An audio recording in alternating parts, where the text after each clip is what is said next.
Assalamualaikum warahmatullahi wabarakatuh. Nama saya Muhammad Fauzi Ramadana. Saya dari Prodi Teknik Informatika angkatan 2020. Nah, di sini saya akan menjelaskan tentang mengintegrasikan iman, Islam, dan ihsan dalam membentuk insan kamil. Ya. Menurut Ibnu Arabi, ada dua tingkatan manusia dalam mengimani Tuhan. Yang pertama, tingkat insan kamil, mereka mengimani Tuhan dengan cara penyaksian, yang artinya mereka menyembah Tuhan yang disaksikannya. Kedua, manusia beragama pada umumnya. Mereka mengimani Tuhan dengan cara mendefinisikan, yang artinya mereka mendefinisikan Tuhan berdasarkan sifat-sifat dan nama-nama Tuhan yang sering kita sebut Asmaul Husna. Abdul Qadir Al-Jili membagi insan kamil atas 3 tingkatan, yaitu yang pertama, tingkat pemula, al-bidayah. Pada tingkat ini, insan kamil mulai dapat merealisasikan asma dan sifat-sifat ilahi pada dirinya. Yang kedua, tingkat menengah, at-tawasud. Pada tingkat ini, insan kamil sebagai orbit kehalusan sifat kemanusiaan yang terkait dengan realitas kasih Tuhan, al-haqai, dan ar-rahmaniyah. Pengetahuan yang dimiliki oleh insan kamil pada tingkat ini telah meningkat dari pengetahuan biasa, karena sebagian dari hal-hal yang gaib telah dibukakan Tuhan kepadanya. Dan yang terakhir, tingkat terakhir al-khitam. Pada tingkat ini, insan kamil telah dapat merealisasikan citra Tuhan secara utuh. Ia pun telah dapat mengetahui rincian dari rahasia penciptaan takdir. Menggali sumber teologis, historis, dan filosofis tentang iman, Islam, dan ihsan sebagai pilar agama Islam. Berdasarkan hadis yang diriwayatkan Umar bin Khattab radhiyallahu an, di atas kaum muslimin menetapkan adanya 3 unsur penting dalam agama Islam, yakni iman, Islam, dan ihsan sebagai kesatuan yang utuh. Akidah merupakan cabang ilmu agama untuk memahami pilar Islam, dan akhlak merupakan cabang ilmu agama untuk memahami pilar ihsan.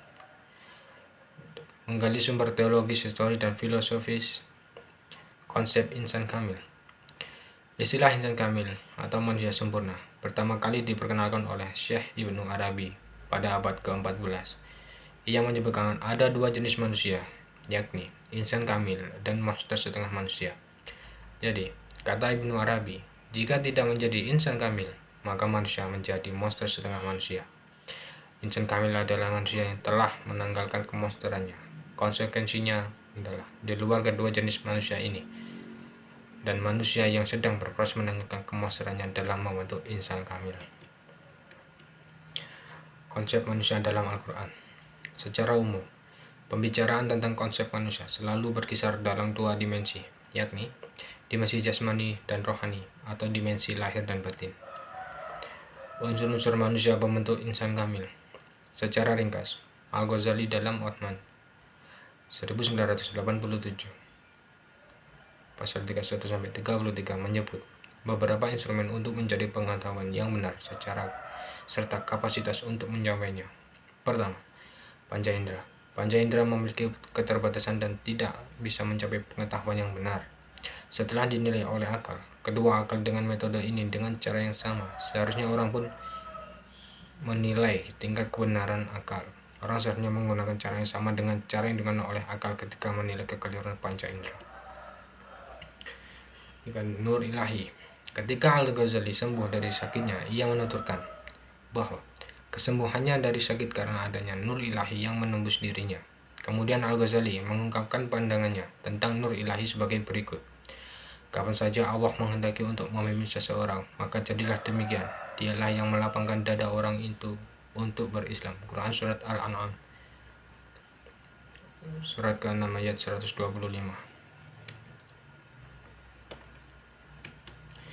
Lanjut, membangun argumen tentang karakteristik insan kamil dan metode pencapaiannya. 1. Karakteristik insan kamil. Insan kamil bukankah manusia pada umumnya? Menurut Ibnu Arabi, menyebutnya adanya 2 jenis manusia, yaitu insan kamil dan monster bertubuh manusia. Maksudnya, jika tidak menjadi insan kamil, maka manusia akan menjadi monster bertubuh manusia. Untuk itu, kita perlu mengenali tempat unsur untuk mencapai derajat insan kamil. Di antaranya 1. jasad, 2 hati nurani, 3 roh, 4 sir atau rasa. Untuk mencapai derajat insan kamil, kita harus dapat menundukkan nafsu dan syahwat hingga mencapai tangga nafsu mutmainnah. Hal ini dapat dilihat pada Quran surat Al-Fajr ayat 27 sampai 30 yang artinya, hai jiwa yang tenang, kembalilah kepada Tuhanmu dengan hati yang puas lagi diridhoinya. Maka masuklah ke dalam jamaah hamba-hambaku, masuklah ke dalam surgaku.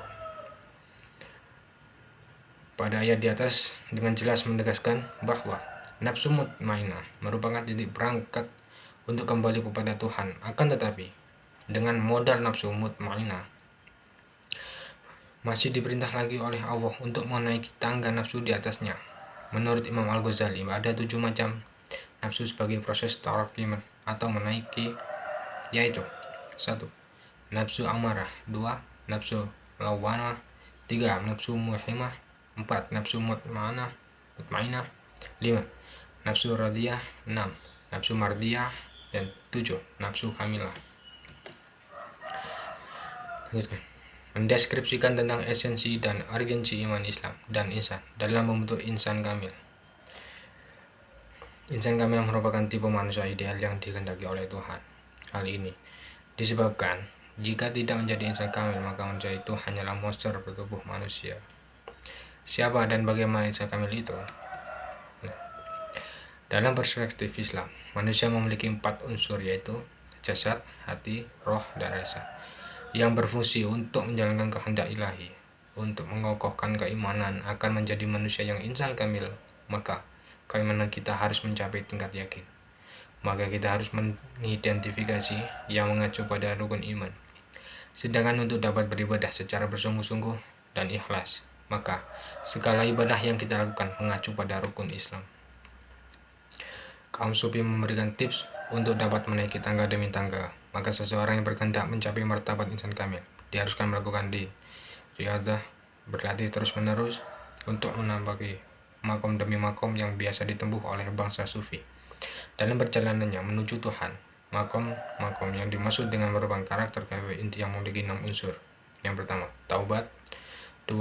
Wara', 3. Zuhud, 4. Fakir, 5. Sabar, dan 6. Tawakal. Ya, sekian materi yang dapat saya sampaikan. Mohon maaf bila ada salah kata dan salah sikap saya sebagai moderator sini. Wassalamualaikum warahmatullahi wabarakatuh.